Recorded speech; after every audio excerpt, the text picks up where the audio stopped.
ಫಲಿತ ಸೂಕ್ತದ್ದು ಕೆಲವು ಬರ್ತಾವಲ್ಲ, ಅವಕ್ಕೂ ಇದ್ರಾಗೂ ಏನಾದ್ರೂ ವ್ಯತ್ಯಾಸ ಇದೆಯಾ ಅದು ಅರ್ಥದಲ್ಲಿ? ಅದೇ ಅರ್ಥ. ಇಲ್ಲಿ ಶ್ಲೋಕ ರೂಪದಲ್ಲಿ ಮಾಡ್ಕೊಂಡಾರ, ಅಲ್ಲಿ ವೇದ ಮಂತ್ರ ಅದು ಅಷ್ಟೇನಾ? ವೇದ ಮಂತ್ರವೇ. ಶ್ರೀಮದ್ ಆನಂದ ತೀರ್ಥ ಭಗವತ್ಪಾದರು ಇಲ್ಲಿ ಸ್ವರರಹಿತವಾಗಿ ಅದನ್ನ ಬರೆದಿದ್ದಾರೆ. ಅರ್ಥ ಎಲ್ಲ ಒಂದೇ ಅಲ್ಲ? ಅದನ್ನು ಪ್ರಮಾಣ ರೂಪದಲ್ಲಿ ಕೋಟ್ ಮಾಡಿದ್ದಾರೆ. ಸರಿ ಸರಿ ಸರಿ. ಪ್ರತುಂಡ ಮಹಾಕಾಯ ಸೂರ್ಯಕೋಟಿ ಸಮಪ್ರಭ ನಿರ್ವಿಘ್ನಂ ಕುರು ಮೇ ದೇವ ಸರ್ವಕಾರ್ಯೇಷು ಸರ್ವದಾ. ನಾರಾಯಣಾಯ ಪರಿಪೂರ್ಣ ಗುಣಾರ್ಣವಾಯ ವಿಶ್ವೋದಯಸ್ಥಿತಿಪ್ರದಾಯ ಜ್ಞಾನಪ್ರದಾಯ ವಿಮಲಾಸುರ ಸೌಖ್ಯ ದುಃಖ ತತ್ಕಾರಣಾಯ ವಿದತಾಯ ನಮೋ ನಮಸ್ತೆ. ವಕ್ರತುಂಡ ಮಹಾಕಾಯ ಸೂರ್ಯಕೋಟಿ ಸಮಪ್ರಭ ನಿರ್ವಿಘ್ನಂ ಕುರು ಮೇ ದೇವ ಸರ್ವಕಾರ್ಯೇಷು ಸರ್ವದಾ. ಇವತ್ತು 2ನೇ ಅಧ್ಯಾಯದ 4 ಶ್ಲೋಕದ ಅರ್ಥವನ್ನು ಪ್ರಾರಂಭ ಮಾಡೋಣ. 2ನೇ ಅಧ್ಯಾಯದ ಮಂಗಲಾಚರಣ ಶ್ಲೋಕ. ಜಯತಿ ಹರಿರಚಿಂತ್ಯ ಸರ್ವದೇವೈಕ ವಂದ್ಯ ಪರಮ ಗುರುರವಿಷ್ಟಾವಾಪ್ತಿದ ಸಜ್ಜನಾನಾಂ ನಿಖಿಲ ಗುಣಗಣಾರ್ಣೋ ನಿತ್ಯ ನಿರ್ಮುಕ್ತ ದೋಷಃ ಸರಸಿ ಜನಯನೋಸೌ ಶ್ರೀಪದಿರ್ಮಾನದೋ ನಃ. ಶ್ರೀಮದಾಚಾರ್ಯರು ಈ 2ನೇ ಅಧ್ಯಾಯದಲ್ಲಿ ಮಹಾಭಾರತದ ವಾಕ್ಯಗಳನ್ನ ತೆಗೆದುಕೊಂಡು ವಿಷಯಗಳನ್ನ, ಮಹಾಭಾರತದ ಮಹಿಮೆಯನ್ನ, ನಿರ್ಣಯ ಯಾಕೆ ಮಾಡಬೇಕು ಅನ್ನುವುದರ ಸಾಂಗತ್ಯವನ್ನ, ಕ್ಷತ್ರಿಯಾದಿಗಳಲ್ಲಿ ಬ್ರಾಹ್ಮಣ, ಕ್ಷತ್ರಿಯ, ವೈಶ್ಯ, ಶೂದ್ರ ಇವರಲ್ಲಿ ಕ್ಷತ್ರಿಯಾದಿಗಳಲ್ಲಿ ತಾರತಮ್ಯವನ್ನ ಹೇಗೆ ತಿಳ್ಕೋಬೇಕು ಅನ್ನುವುದನ್ನ, ಉಳಿದರವರಲ್ಲಿಯೂ ಸ್ತ್ರೀ ಪುರುಷರಲ್ಲಿಯ ತಾರತಮ್ಯ, ಈ ವಿಷಯವನ್ನ ಮಹಾಭಾರತದ ಶ್ಲೋಕಗಳನ್ನ ತೆಗೆದುಕೊಂಡು ಮತ್ತು ಮಹಾಭಾರತದ ಶ್ಲೋಕಗಳಲ್ಲಿ ಶಾಸ್ತ್ರ ಹೇಗೆ ಅಡಗಿದೆ, ಹೇಗಿದೆ ಅನ್ನುವ ಇವೇ ಮೊದಲಾದ ವಿಷಯಗಳನ್ನ ಭಾರತ ವಾಕ್ಯವನ್ನೇ ತೆಗೆದುಕೊಂಡು ನಿರ್ಣಯ ಮಾಡ್ತಾರೆ. ಅದಕ್ಕ ಮಂಗಲಾಚರಣವನ್ನ ಮಾಡ್ತಾರೆ.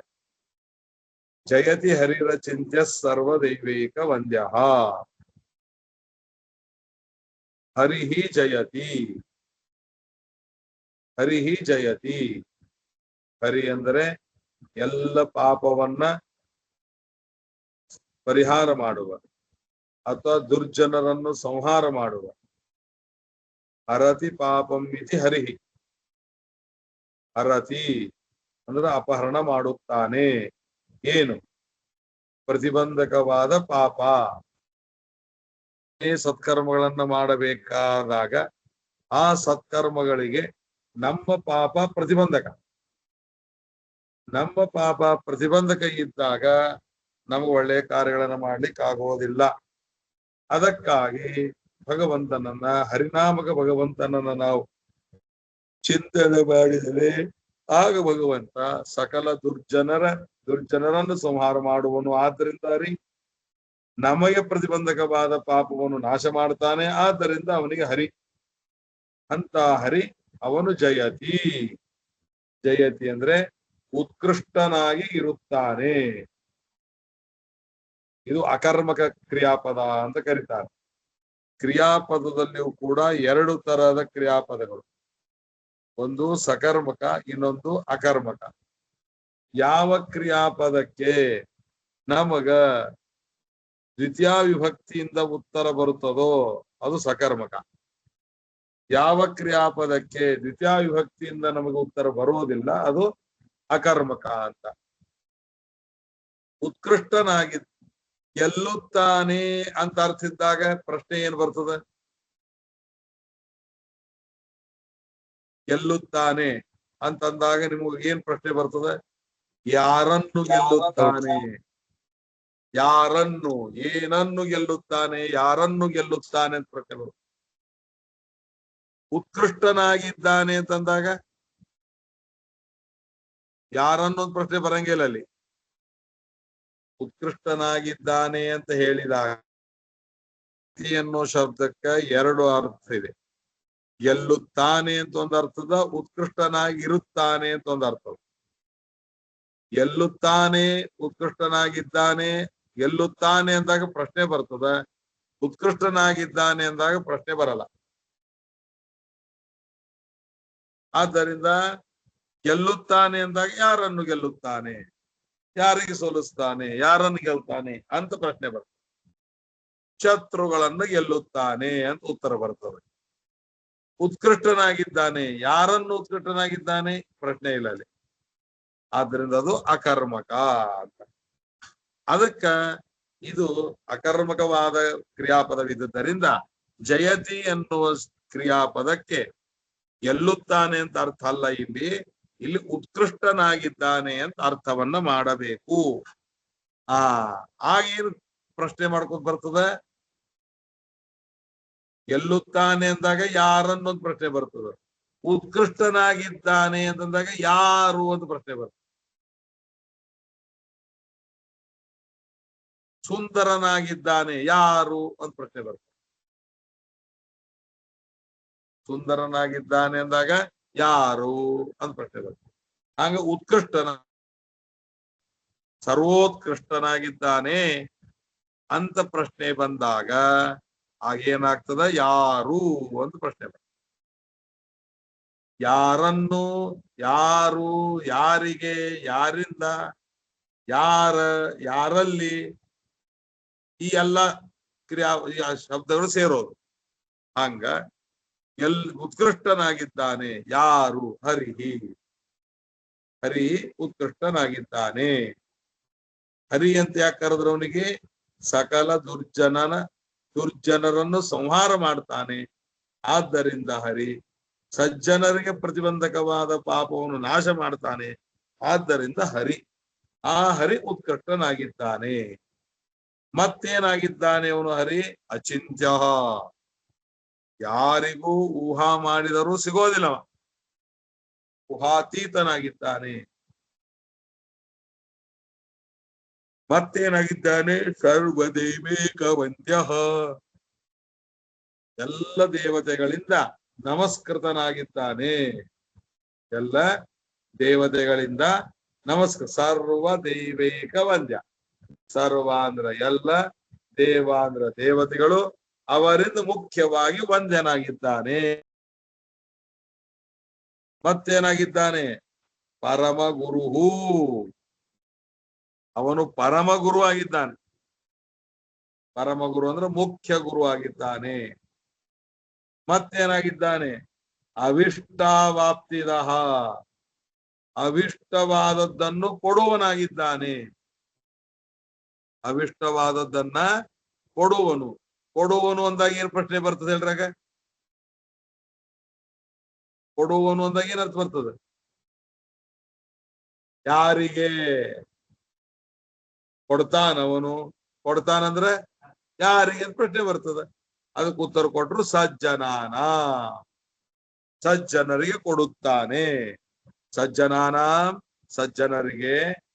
ಅವಿಷ್ಟವಾಪ್ತಿದ, ಅವರವರ ಅಪೇಕ್ಷಿತವಾದ ಫಲವನ್ನ ಕೊಡತಕ್ಕಂತಹ ಪರಮಗುರುವಾದ ಸರ್ವದೈವಿಕ ವಂದ್ಯನಾದ ಅಚಿಂತ್ಯನಾದ ಹರಿ ಉತ್ಕೃಷ್ಟನಾಗಿದ್ದಾನೆ ಅಂತ ಇಷ್ಟು ಎರಡು ಲೈನದ ಅರ್ಥ.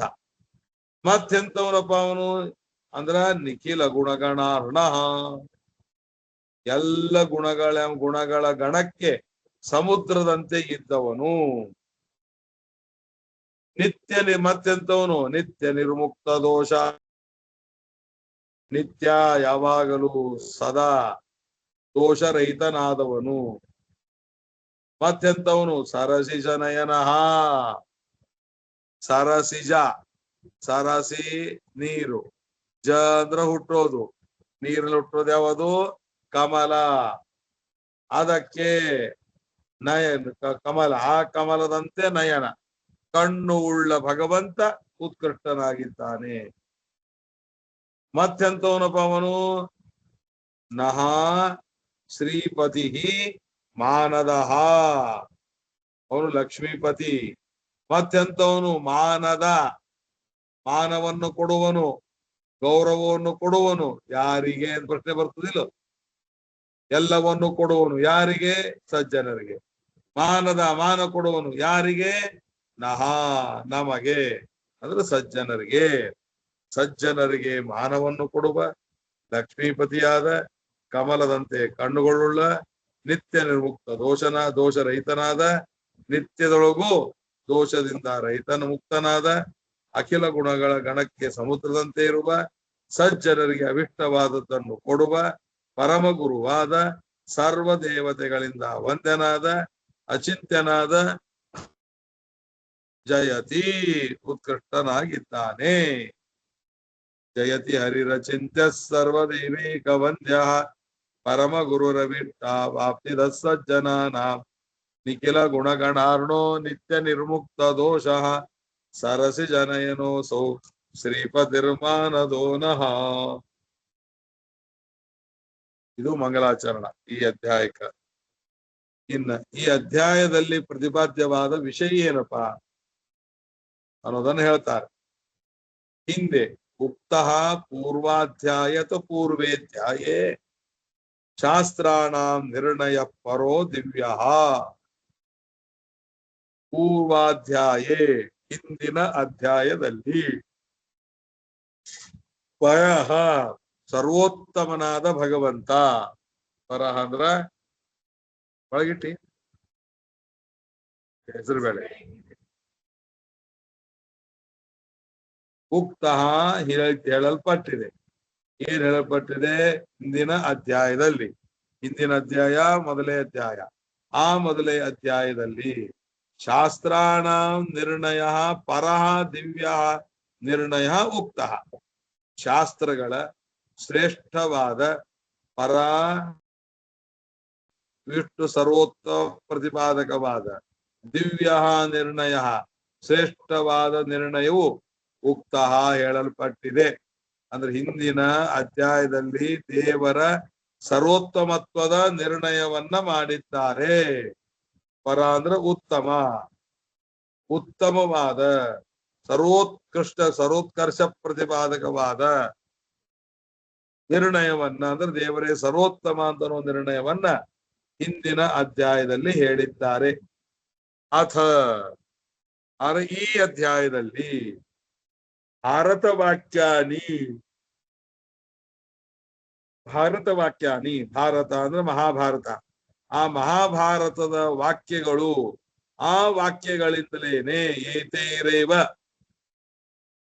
ಮಹಾಭಾರತದ ವಾಕ್ಯಗಳಿಂದ, ಏತೈರೇವ ಈಗಳಿಂದಲೇನೆ ಅಂದ್ರೆ ಮಹಾಭಾರತದ ವಾಕ್ಯಗಳಿಂದಲೇನೆ ಅಧ್ಯವಸ್ಯಂತೆ ಅಂದ್ರ ನಿರ್ಣಯ ಮಾಡಲ್ಪಡುತ್ತದೆ. ಅಂದ್ರ ಭಗವಂತ ಸ್ವತಂತ್ರ, ಉಳಿದವರೆಲ್ಲರೂ ಅಸ್ವತಂತ್ರ, ಅವರೆಲ್ಲರೂ ಭಗವಂತನ ಅಧೀನ ಅಂತನ್ನುವ ವಿಷಯವನ್ನ ಅಧ್ಯವಸ್ಯಂತೆ ನಿರ್ಣಯ ಮಾಡಲ್ಪಡುತ್ತದೆ. ಮಹಾಭಾರತದ ವಾಕ್ಯಗಳಿಂದ ಹಿಂದೆ ಹೇಳಿದ ಸರ್ವೋತ್ತಮತ್ವ, ವಿಷ್ಣುವಿನ ಸರ್ವೋತ್ತಮತ್ವ, ಸರ್ವಗುಣ ಪೂರ್ಣತ್ವ, ಸರ್ವದೋಷ ದೂರತ್ವ, ಸರ್ವತಂತ್ರ ಸ್ವತಂತ್ರತ್ವ, ಎಲ್ಲವೂ ಅಧೀನ ಅನ್ನುವ ವಿಷಯವನ್ನ ಮಹಾಭಾರತದ ವಾಕ್ಯಗಳಿಂದ ನಿರ್ಣಯ ಮಾಡುತ್ತಾರೆ ಈ ಅಧ್ಯಾಯದಲ್ಲಿ. ಈ ಅಧ್ಯಾಯದಲ್ಲಿ ಏನ್ ಮಾಡ್ತಾರೆ? ಮಹಾಭಾರತದ ವಾಕ್ಯಗಳಿಂದ ದೇವರ ಸರ್ವೋತ್ತಮತ್ವ, ತಾರತಮ್ಯ, ಮೋಕ್ಷ ಯಾರಿಗೆ ಏನು ಇತ್ಯಾದಿ ವಿಷಯಗಳನ್ನ ಹಿಂದಿನ ಅಧ್ಯಾಯದಲ್ಲಿ ಹೇಳಿದ್ದಾರೋ, ನಿರ್ಣಯ ಮಾಡಿದ್ದಾರೋ, ಆ ಶ್ರೇಷ್ಠವಾದ ನಿರ್ಣಯ ಅದನ್ನು ಮಹಾಭಾರತ ವಾಕ್ಯಗಳಿಂದ ಮತ್ತೆ ನಿರ್ಣಯ ಮಾಡುತ್ತಾರೆ. ಕ್ವಚಿತ್ ಗ್ರಂಥಾನ್ ಪ್ರಕ್ಷಿಪಂತಿ ಕ್ವಚಿದಂತರಿತಾನಪಿ ಕುರ್ಯುಃ ಕ್ವಚಿಚ್ಚ ವ್ಯತ್ಯಾಸಂ ಪ್ರಮಾದಾತ್ ಕ್ವಚಿದನ್ಯತಾ. ಕೆಲವು ಕಡೆ ಶ್ಲೋಕಗಳನ್ನ ಸೇರಿಸ್ತಾರೆ, ಮತ್ತೆ ಕೆಲವು ಕಡೆಗೆ ಅಲ್ಲಿರುವ ತಮ್ಮ ಮತಕ್ಕೆ ವಿರುದ್ಧವಾದ ಶ್ಲೋಕಗಳು ಇದ್ದರೆ ತೆಗೆದು ಹಾಕ್ತಾರೆ. ಕೆಲವು ಕಡೆ ಶ್ಲೋಕಗಳನ್ನ ಉಲ್ಟಾ ಮಾಡ್ತಾರೆ. ಇನ್ನು ಕೆಲವು ಕಡೆಗೆ ಅವರ ಅಜ್ಞಾನ ಭ್ರಾಂತಿಯಿಂದ ಅದರ ಸ್ವರೂಪನೇ ಚೇಂಜ್ ಮಾಡ್ಬಿಡ್ತಾರೆ. ಹೆಂಗ್ ಬೇಕು ಹಂಗ. ಕ್ವಚಿತ್ ಗ್ರಂಥಾನ್ ಪ್ರಕ್ಷಿಪಂತಿ. ಇನ್ನ ಕ್ವಚಿದ್ ಅಂತರಿತಾನಪಿ ಕುರ್ಯು ಕ್ವಚಿಚ್ಚ ವ್ಯತ್ಯಾಸಂ ಪ್ರಮಾದಾತ್ ಕ್ವಚಿದ್ ಅನ್ಯಥಾ. ಅಂದ್ರೆ ಕೆಲವು ಕಡೆಗೆ ತಮಗೆ ಪ್ರತಿಕೂಲ ಶ್ಲೋಕಗಳಿದ್ದರೆ ಪ್ರತಿಕೂಲ ಅಂದ್ರೆ ವಿರುದ್ಧ. ಮಹಾಭಾರತದೊಳಗೆ ನಮಗೆ ಈಗ ಸರಿಯಾಗಿ ನೀವು ಏನಾದ್ರು ಕೇಳಿರ್ತೀರಿ, ಆ ಕೇಳಿದಂಗೆ ಬಂದು ನಿಮ್ ಯಜಮಾನ್ರಿಗೆ ಹೇಳಂಗಿಲ್ಲ. ನೀವು ಅವ್ ಏನೇನು ಅದನ್ನೇ ಹೇಳ್ಬಿಟ್ರೆ ಯಜಮಾನ್ ನಿಮ್ ಮೇಲೆ ಸಿಟ್ಟಿ ಬರ್ತಾರ. ಆ ಸಿಟ್ಟಿ ಬರ್ತಾ ಅಂತ ಏನ್ ಮಾಡ್ತೀರಿ ನೀವು? ಬೈದಿದ್ದು ಬಿಟ್ಟು ಬಿಡ್ತೀರಿ, ನಿಮ್ಮನ್ನ ಹೊಗಳಿದ ಅಟ್ಟೆ ಹೇಳ್ಬಿಡ್ತೀರಿ. ಹಂಗ್ ಮಹಾಭಾರತದಲ್ಲಿಯೂ ಆಗೇದ ಅಂತಾರ ಶ್ರೀಮದಾಚಾರ್ಯ. ಅವರಿಗೆ ವಿರುದ್ಧವಾದ ಶ್ಲೋಕಗಳು ಇದ್ದರೆ ಅದನ್ನ ಪ್ರಕ್ಷಿಪಂತಿ. ಕ್ವಚಿದ್ ಅಂತರಿತಾನ್. ಅಂತರಿತಾನ್ ಅಂದ್ರೆ ಅಂತರ್ಧಾನಂ ಪ್ರಾಪ್ತಾನ್. ಈ ಶ್ಲೋಕೆ ನಮ್ ಗ್ರಂಥದೊಳಗೆ ಇಲ್ಲ, ನಮ್ ಇದ್ರೊಳಗೆ ಇಲ್ಲ ಅಂತ ಕೆಲವು ಕಡೆ ಹೇಳ್ತಾರೆ. ಗ್ರಂಥಾನ್ ಅಂದ್ರ ಸ್ವಸ್ವಮತಾನುಕೂಲ ಸ್ವಕಪೋಲ ಕಲ್ಪಿತ ಶ್ಲೋಕ. ತಮಗೆ ಅಭಿಮತವಾದ, ತಮ್ಮ ಸಿದ್ಧಾಂತಕ್ಕೆ ಅನುಕೂಲವಾದ, ತಮ್ಮ ಮತಕ್ಕೆ ಅನುಕೂಲವಾದ, ತಮ್ಮ ಬುದ್ಧಿಯಿಂದ ಕಲ್ಪಿತವಾದ ಶ್ಲೋಕಗಳನ್ನು ಇಲ್ಲಿ ಕ್ವಚಿತ್ ಗ್ರಂಥ ಅನ್ನೋ ಶಬ್ದಕ್ಕೆ ಇಲ್ಲಿ ಒಂದು ಕಡೆಗೆ ಅವರವರ ಸಿದ್ಧಾಂತ ಅಂತ ಅರ್ಥ, ಇಲ್ಲಿ ಗ್ರಂಥ ಅನ್ನೋ ಶಬ್ದಕ್ಕೆ ವಿಷಯ ಅಂತ ಅರ್ಥ. ಆ ವಿಷಯಗಳನ್ನು ತೆಗೆದೇ ಹಾಕಿಬಿಡ್ತಾರೆ. ಕೆಲವು ಕಡೆಗೆ ವ್ಯತ್ಯಾಸ ಮಾಡ್ತಾರೆ, ಕೆಲವು ಕಡೆಗೆ ಪ್ರಮಾದ ತಮ್ಮ ಅಜ್ಞಾನದಿಂದ ಅನ್ಯಥಾ ಬೇರೆ ರೀತಿಯಿಂದ ಮಾಡ್ತಾರೆ. ವ್ಯತ್ಯಾಸ ಅಂದ್ರೆ ಏನು? ಉಕ್ತ ಹರಿಮಹಿಮಾ ಸಂಬಂಧ ಶ್ಲೋಕಂ ಕಥಾ ವಿಚ್ಛೇದಾಯ ಅನ್ಯತ್ರ ನಿಕ್ಷಿಪಂತಿ. ವ್ಯತ್ಯಾಸ ಅಂದ್ರ ಭಗವಂತನ ಮಹಿಮೆಯನ್ನ ಹೇಳುವ ಏನು ಶ್ಲೋಕದನೋ ಅದನ್ನು ಬೇರೆ ಕಡೆಗೆ ಹಾಕಿಡೋದು. ಹಿಂಗ್ ಮಾಡುತ್ತಾರೆ. ಏತತ್ ಕಥಾನ ಅನನುಕೂಲ ಶ್ಲೋಕಂ, ಈ ಕಥೆಗೆ ಅನುಕೂಲ ಆಗದೆ ಇರೋ ಶ್ಲೋಕವನ್ನು ಹೇಳ್ತಾರೆ. ಹೀಗೆ ಗ್ರಂಥಗಳಲ್ಲಿ ಅನೇಕ ರೀತಿಯ ವ್ಯತ್ಯಾಸಗಳು ಇವೆ. ಏನು ವ್ಯತ್ಯಾಸ, ಹೆಂಗ್ ಪ್ರಕ್ಷಿಪ ಇತ್ಯಾದಿ ವರ್ಣೆಯನ್ನ ನಾಳಿಂದಿನ ತಿಳಿದುಕೊಳ್ಳೋಣ. ಈಗ 15 ಶ್ಲೋಕಗಳನ್ನ ಗೋಪಾಲ್ ಅವರು ಹೇಳ್ತೀರಾ? ಎರಡನೇ ಅಧ್ಯಾಯದ ಮೊದಲೇ 15 ಶ್ಲೋಕ ಅಂದ್ರೆ ಹೇಳ್ತೇನೆ. ಹೇಳಿದ್ರೆ